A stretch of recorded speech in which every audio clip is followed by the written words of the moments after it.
The following episode is dedicated to our loyal listeners in Great Tosson, Northumberland.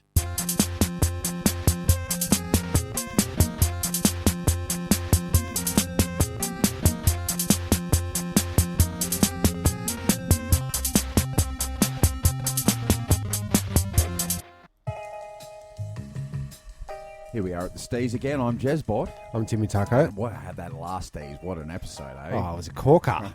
Really liked that one. I can't wait for this week's episode. Yeah. We'll find out what's going on. Yeah, much like the last episode. And the one before that.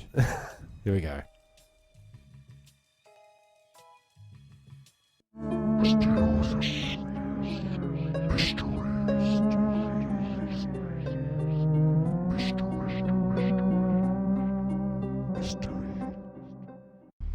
This next mystery, which is, these are ghost tales at this point. Yeah. Ghosteries is Stay away to terror. the quick tempers of successive owners of a mansion at Sutton produced two ghosts on its staircase. In 1713, skeptics beware. It's the right timing for ghosts. Yeah, sure is. A messenger from the gout-ridden Queen Anne of England arrived at the house to ask the physician, Dr. John Radcliffe, to travel to court immediately. He sounds like a real doctor. John Radcliffe. Yeah. 17. What was it? 1713. Yeah, nah. I'll just get some leeches and some. Yeah, the doctor flatly refused, and when he hasn't cured her gout, so he can't be that good.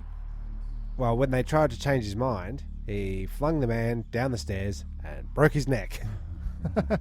Get out of my house! How very dare you come into my house? He did to the doctor. This is my vintage. Pushed him down the stairs. The ghost did that, sorry? No, this is what happened in the house. Yeah. Dr. Radcliffe died before he could be tried in court because he was being summoned to court. I will not go. No. Pushed the man down the stairs.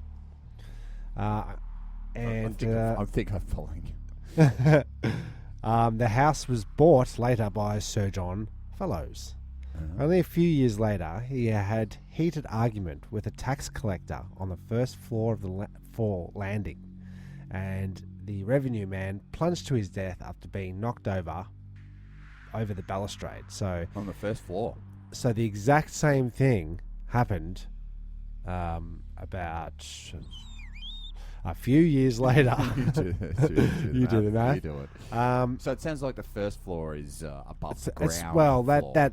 that area above the staircase is cursed. It is. Because two men died the same way. They're saying they're falling from the first floor, though, which kind of means to me that the ground floor. Yeah, but you think about those 1713 houses, they're grand mansions, big staircases, sharp objects. 80, 90 steps. Yeah.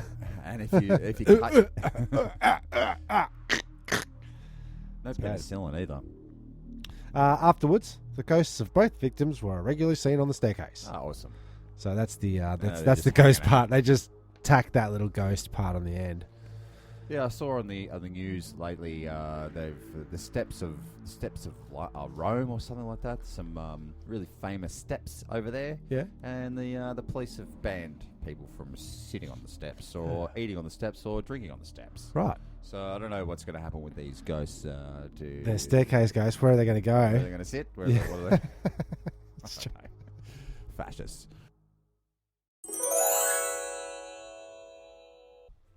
All right, so this one's more of a brotherly. I want to ask some marital advice. Jesus.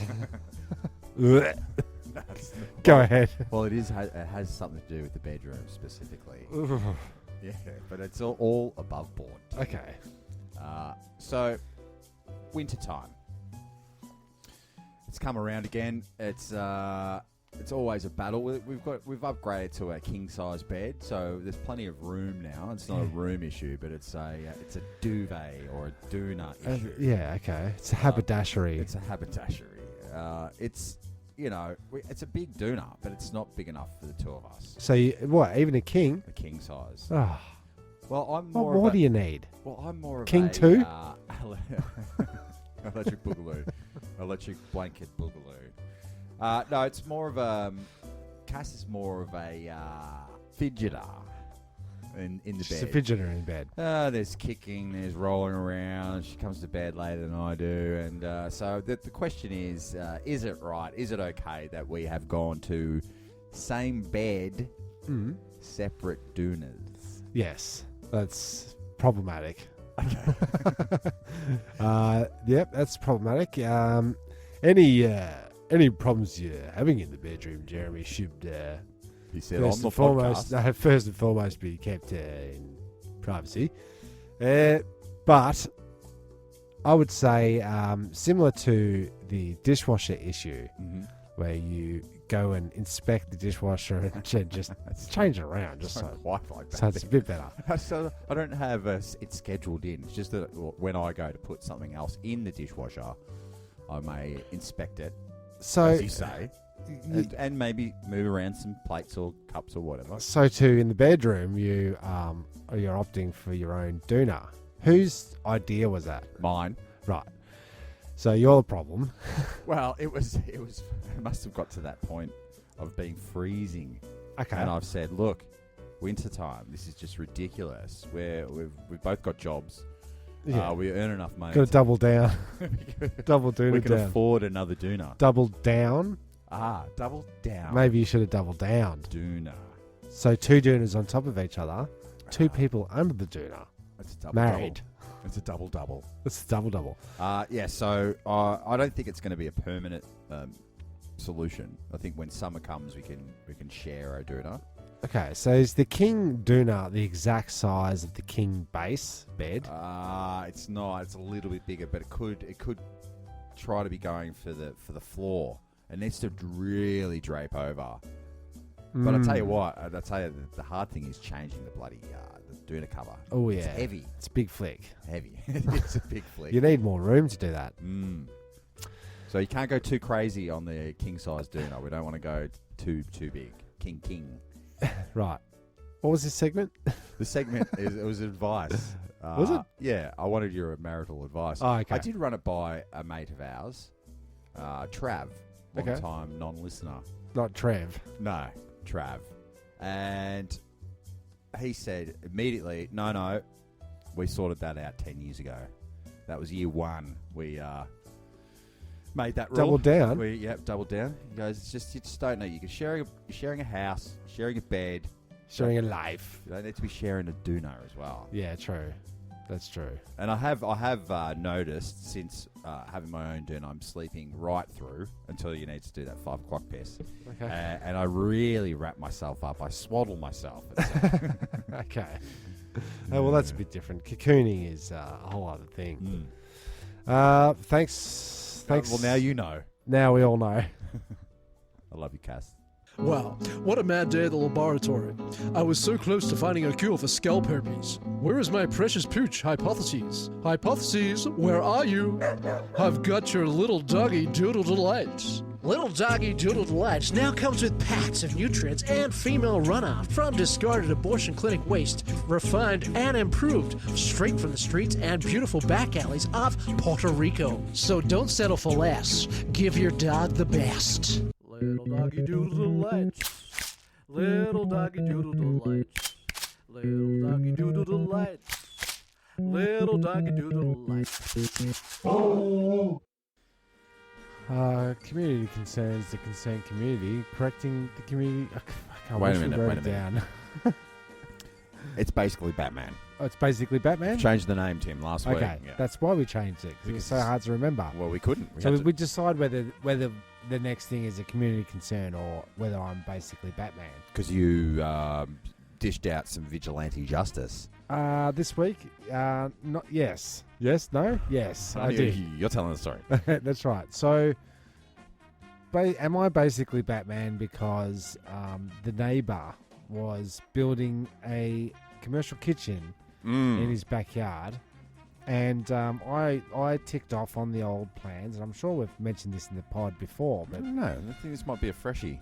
okay. Yeah. I'm not going to go right into detail, but basically, My community concern was that the plans that he submitted to me had just a flat roof on it. So I'm like, oh yeah, he's building a thing out there. Yeah. I did hear him say something chicken, something. I was thinking, oh yeah, little chicken coop, that's pretty cool. Yeah.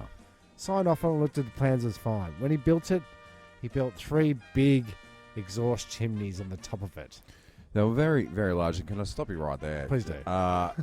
Before he erected his chimneys, being a good neighbour, you said, oh, mate, well, you're building, we'll chop those trees down. Remember that weekend we chopped the trees down to a level where he could get more sunlight and he could build the building, and it was all kosher. Well, it turned out that the building he was doing was a commercial kitchen, which he was going to cook chickens in. Yes. And the trees we had just lopped, it totally exposed the exhaust. The exhaust chimneys. thing. So if anyone thinks of a fish and chip shop, the exhaust fans on that, you know how loud and big they are. 3 of them. Yeah. So I went down to the community concern department in my jurisdiction, and I just quietly said, look, I've got a bit of a community concern about these chimneys. Section 3 commercial kitchen in a residential area. Is that okay? And they came and checked it out, and sure enough, they shut down the tower parts because that part of the plan wasn't submitted. Now, he was going to cook off chicken and different meats to supply to restaurants. Yep. Which is a great idea, but he's going to do it all from home and do it all day. All day. Every day. All day, every day. So, now, you live across from a shopping centre, and when I can smell the chicken shop. When they spark it up, I can smell the chicken shop. If the wind's blowing in the right direction. I know. It's chicken tonight if the wind's blowing in the right direction. Sometimes you'll smell MSG. Ooh. Love that. Now, the other concern was that his wife does cook a mean garlic something. So when I'm at home, I get wafts of garlic. Now, that's coming off a small fry pan from her house. So I know it's coming from the same area. So imagine giant wafts of pork and steamed. Every basket of washing you hang out from here on in is going to smell like it's pork rinds. Yeah. So I shut it down, and he's not allowed to operate it. Basically, well, you did save the community. I wouldn't go as far as saying you're Batman, more that you're a fucking snitch. Well, he doesn't know it's me, and he does give me those special little Worcestershire Chinese eggs every year. Oh, yeah, very nice. Nah, very nice. Yeah. I've come to really enjoy that. So please don't listen to this podcast. I hope he doesn't. Look, it's concern, and am I basically Batman, or is that just a... No, I think you're on the list for this week, Tim. You've done it again. You've saved the community. You've taken time out to go and lag. Yep. Snitch, however you want to call it. Whatever you want to say. Dog you know act. what? You don't have a team of lawyers behind you like Bruce Wayne. No. So you need to act to your means, I guess. Yeah, okay. And correct community concerns. Concerning communities. Yeah. We did it again. We did.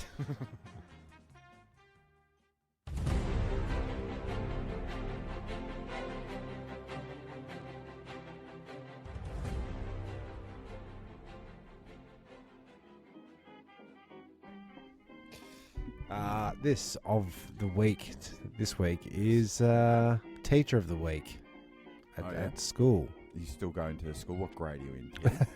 I'm in grade 1C. It's my son. Ah, yes. My son. Yes. My son. My son.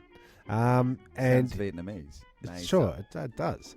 And he was in the kitchen here, and he said to me, "Dad, what's cancer?" I'm like, "Oh, well, okay." I said, "Oh, it's disease, and they're struggling to find a cure for it, but it's sort of like, it's government conspiracy, and the money basically goes to Big Pharma. And it could be cured years ago, son, but they're holding it off on us." So I said, "Why do you ask this, My boy. my boy, my lad. And he said, well, he was on the schoolyard, and he said, oh, my chest was hurting. So he went up to a teacher and said, oh, my chest is hurting. And the teacher said, do you have cancer? Okay. He went, All right. No. He goes, well, don't worry about it. You'll be right. You'll be right. Just keep playing. But, Well, I okay. don't know if I've got cancer. So is that teacher of the week? Like, what am I? Like, I don't. What do I do? Do I go up and say, oh, you know? It's community concern. It is community concern. When there is, how old is teacher? Can you take him or her? I don't know if it's a I'll take them kind of situation per se, but it's you know, take them out as in like letter writing. Oh, do I? Yeah, it's an outrage. Yeah. Do I outrage him with my biro? I don't know. I've chosen to leave it, but you know, you only hear about these things from the 80s when we were at school. You know, like, you know, I hit your kid with a cane or something like that. It's sort of like that's an outrage. But you know, is this a 60 Minutes Channel 7 kind of scoop here? I feel as though this teacher is maybe trying out their tight five, their on the kids, comedy routine on the kids. Right. It sounds like trying to be funny. Okay. Because Mason's pretty funny. Yeah. So maybe this teacher thought, maybe he'll get it, even though. Well, I'll give the kids something topical because there is a kid at the school with cancer. And she's playing the lead role in the play, so everybody knows who she is, regardless. Right. And they're quite aware of cancer. So wildly inappropriate, I would say. And it's kind of reeks of smacks of when we used to, when, you know, in our day, when we'd say, oh, I'm so hungry, I'm starving. Oh, yeah. And then, you know, it's always, well, you're not as hungry as the kids in, where was it? Ethiopia. Yeah. You're starving like the kids in Ethiopia and Africa. Yeah. No, but I am hungry now. Yeah. True. You know, and what am I going to do? I'm going to send that sandwich over in a letter, in a little box. In an envelope? No. No, that would make be me a bloody that would sandwich. be inhumane. Yeah, no, I don't know. It's but I don't like it. I don't like it. I don't know. So there's teacher of the week. Okay. All right. I think there's other teachers out there doing good work as well. But, I'm sure. For this week, you've got it. Yeah, you got this one. Well, that's another episode of the STEEZ. I'm Timmy Taco. And I'm Jezbot, and please join us next week. And for the long form, Turnstile Records presents Escape Pods. Who will we have next? Who knows? Probably Dan or Shauno.